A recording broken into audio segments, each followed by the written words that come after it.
maraming salamat, Brother Joe. So, kumusta po ang bawat isa? Ready na po ba ang ating puso, ang ating isipan, upang makapakinig ng ating salita ng Panginoong Diyos? Amen. Amen. So, dapat po lagi tayong handa, no? Kasi huwag tayo yung parang tutulog-tulog, no? Bawal po muna magtulog-tulog. Kailangan makinig tayo sa salita ng ating Panginoon, no? Kasi dito po ay sa salita po ng Panginoon ay makakaranas tayo ng ibang excitement pagdating sa Word of God. Magkakaroon tayo ng transformation sa Word of God. Amen? So, bago ko po simulan ang aking Bible exhortation, samahan niyo po sa miksing panalangin. Hallelujah, Lord God, Panginoon, salamat for the day, Father God, na ako yung gagamitin sa umagang ito, Panginoon, Lord God, at Lord, ikaw lamang po, Panginoon, na aming mapupurihan, ikaw lamang po, Panginoon, na aming mapagkwentuhan sa araw nito. Salamat sa pagkakataon, Panginoon, na binigay mo sa akin, at ayaw kong gamitin na yung daluyan na yung pagpapala. Maraming salamat po, ito po ang pinalangin sa pangalan ni Jesus. Amen.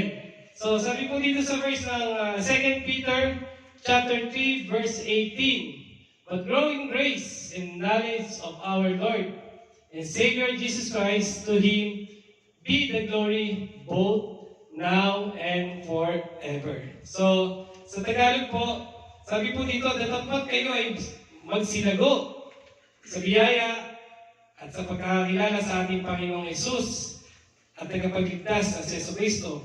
Sumakay niya nawa ang kalwalatian ngayon at magpakailanman siya nawa. No? So, ang ganda po ng verse nito, no, pagka ito yung binasa at ito yung pinagulay-gulayan, ay makaramdaman nyo yung presence ng Panginoon. Bakit niya sinasabi na, "But grow in grace." Sabi nga nun, kailangan daw po natin lumago. Amen. Amen? Kailangan daw natin maging malago sa pananampalataya dahil sa biyaya ng Panginoon na binigay niya sa atin. Bakit pa natin kailangan lumago sa pananampalataya? Ito yan tulad po natin sa isang puno ng mangga.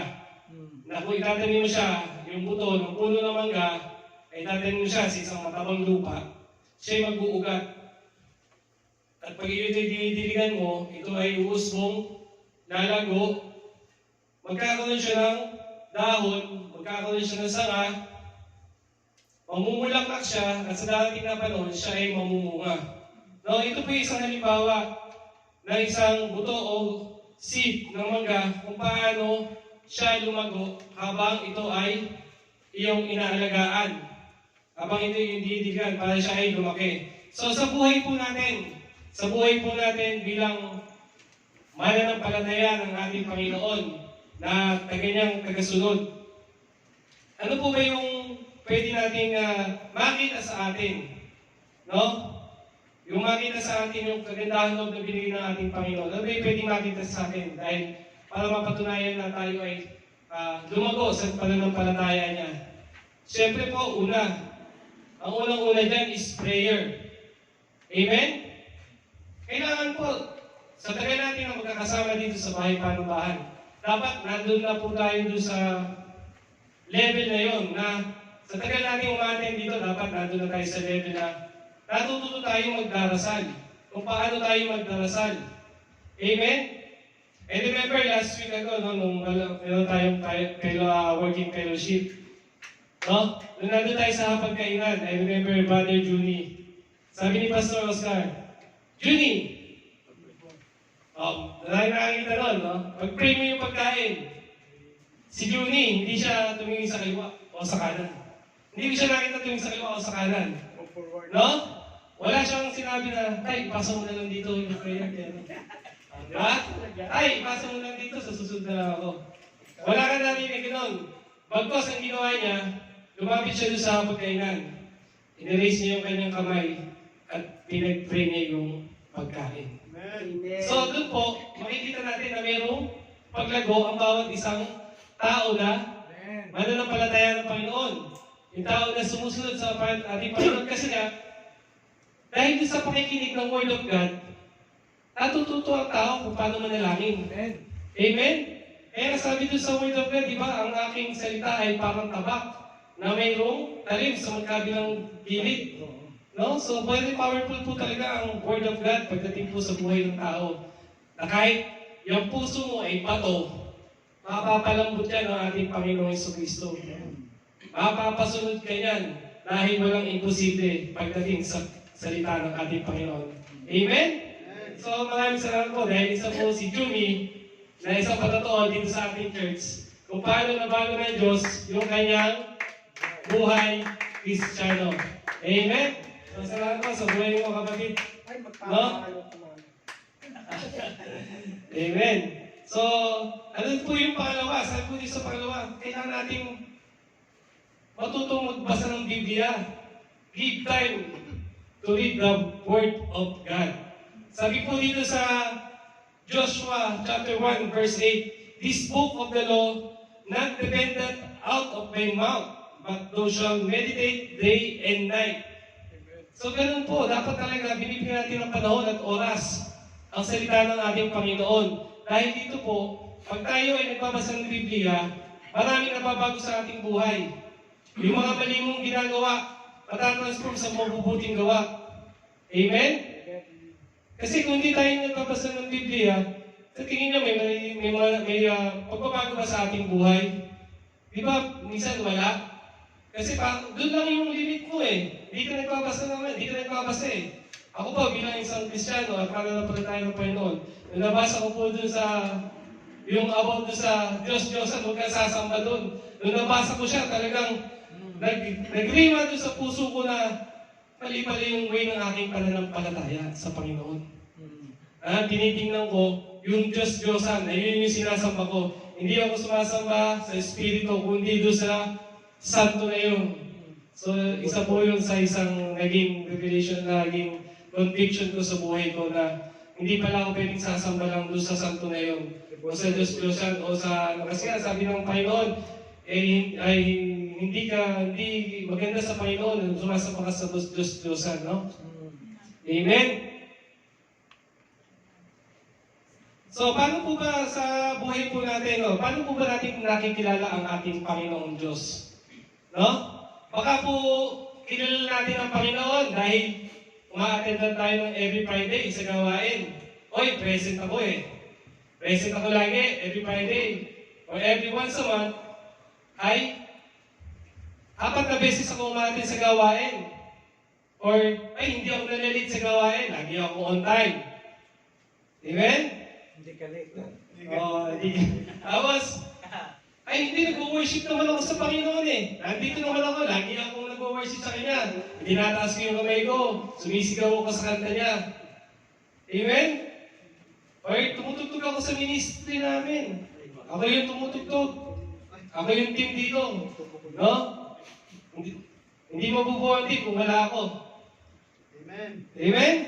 Or kilala na natin ang ating Panginoong Diyos by His name. Baka yun na lang yung standard ng ating pagkakakilala sa ating Panginoon. Na, kilala ko yan, ang Lord. Siya lang naman yung tagapagligtas ko. Siya yung Savior ko. Baka gano'n na lang natin siya kilala. Hindi na natin siya kilala kung gaano ba talaga kahalaga ang Panginoong Diyos sa buhay natin. Na ano ba yung mga layunin ng Panginoon sa buhay mo. Ang layunin mo lang ba ay magkaroon ng pamilya? Ang layunin mo lang ba ay magkaroon ng bahay? Ang layunin mo lang ba magkaroon ng kakayamanan? No, amen, di ba? Minsan talagang nakakalungkot po, no? Na may mga minsan may mga kapatid tayo na may manliligaw pa rin, na minsan may nakakilala. After nun, parang hindi na ulit makakakilala, no? Imbis na nung mas lalo pang maglaap yung init o apoy sa presensya niya sa Panginoon, nahihiwalay siya. Minsan, naisasama pa siya sa iba. Naisasama pa siya sa church o naisasama siya sa gawain, no? Parang ang hirap pong tanggapin bilang isang Kristiyano na kung kailan ka nakakilala, tsaka ka pa bumigay or lumiko ng landas. Hindi sa landas ng Panginoon, kundi sa ibang landas. At alam na po natin kung ano po yung landas ng kaliwat kanan na ating tatamuhin kung tayo ay hindi lalakad sa direksyon ng ating Panginoong Diyos. Amen? So, ano po bang gusto ng ating Panginoon? No? I remember po, nung few weeks ago, sabi ni Kuya Sandy, bro, opening song ka. Sabi ni Kuya Sandy ngayon sa akin. Sabi ko, "Apa, parang ako yung opening song nakaraan ah." Parang medyo may complaint ako, parang yung opening song nakaraan, parang medyo namamabad tayo ah. Eh, sabi ko gano'n. Sabi ko, "Well, sige, okay, kuya. No problem, ako yung mag-opening." No? Tapos, napaisip ako bigla na, bakit ako yung mag-open ulit? Nag-isip ako, marami pa naman itong mga kapatid dito na pwede. Sige na ako. Sabi ko, niisip ko noon, bakit parang nagkakaroon ako ng limitasyon? Nagkakaroon ako ng limitasyon sa buhay ko na pinipigil ko. Ako yung inassign ng ating Panginoon na ginamit ang ating Brosalde. Ako yung inassign niya dito. So sabi ko, sige, hindi ko bibigyan ng limitasyon sa sarili ko sa gawain ng Panginoon. Amen?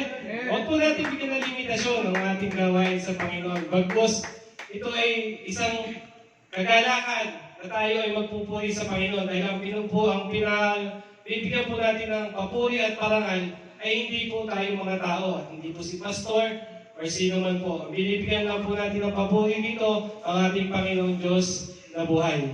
Amen? Ang sabi ng Panginoon,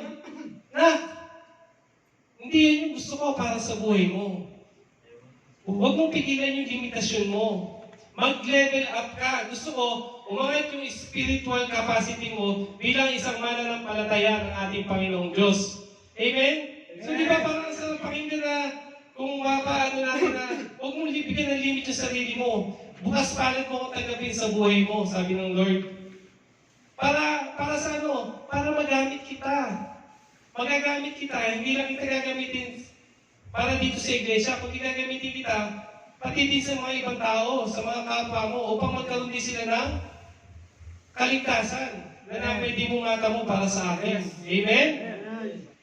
Di ba po? Ang gandang pakinggan nun. Tapos po, sabi po dito sa James 2 verse 14, ang sabi po dito, ang pananampalataya, faith without action is dead. Di ba? Ang pananampalataya na walang kasamang gawa ay patay. Patay tayo dyan. No? So, wag po tayong maging isang parang puno lang na walang bunga. No? Kailangan po maging malago tayo. Mamulaklak at mamunga tulad ng isang punong mangga na natanim sa matabang lupa. Amen? So, huwag po natin bigyan limit yung ating sarili na dati, si Brother Juni, nagpe-pray lang sa pagkain. Aba, sa susunod, makikita mo yan, nagre-level lang na yan, nagpe-present na dito. Amen? Glory to God. No? O, habang lumilipas ang Panginoon ang panahon, nakikita natin na si Brother Juni lumalago. Hindi na siya nagpe-present. Susunod, mag-e-exhort na siya dito sa harap. Amen? No? Di ba po, ganun yung process eh. Nasa proseso tayo. Habang tumatagal, hindi na siya mag-Bible concert, hindi mo na siya makikita tumutugtog dito. Baka makikita nyo, nag-preach na siya ng Word of God. Amen?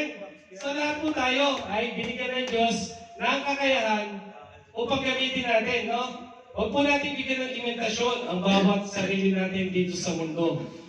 Huwag natin bigyan ng limitasyon ang Panginoon. Hayaan natin ang Panginoon na siyang kumilos, manguna sa ating buhay bilang isang mananampalataya at tagasunod ng ating Panginoon Diyos. Amen? Kasi kung hindi natin susundin kung bibigyan natin limitasyon ng Panginoon, walang mangyayari po sa buhay natin bilang isang Kristiyano.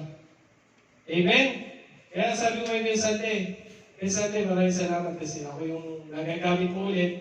Nakikita ko na hindi naman siya hindi siya a challenge, but it's a calling of the Word of God. Amen? Sabi nga po, practicing not make you perfect. Hindi po magiging perfect yung pagiging practicing sa bawat araw. Practicing make you better. Amen? So, ilinama po mga kapatid sa araw nito.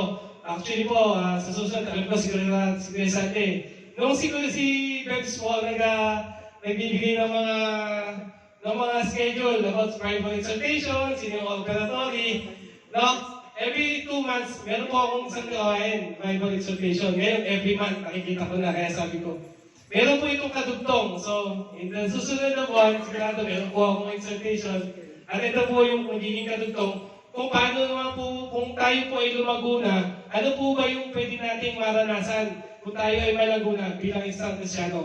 To be continue po yun. So maraming salamat po, sa ating Panginoon Lord, thank you Father God, Panginoon, salamat po sa inyong mabuting gawa po para sa amin. Salamat po sa inyong word sa araw nito, Panginoon Lord God, na aming maiparanas, Panginoon, sa aming buhay, kung paano po ba kami lumago sa aming spiritual na kakayahan, Panginoon. Lord, salamat po sa word of wisdom na ibigay niyo po sa amin, Panginoon, sa knowledge na lagi mong binibigay sa amin at hindi mo pinagagawa, Panginoon Lord God. Lord, wala na po aming may pagmamalaki sa aming buhay at ang aming pong naipapit sa iyo ay papurihan ka, pasalamatan ka bilang aming Diyos, aming tagapagligtas. Maraming salamat po sa inamo po na pinapigam kas na papuri. May salamat in Jesus' mighty name we pray. Amen.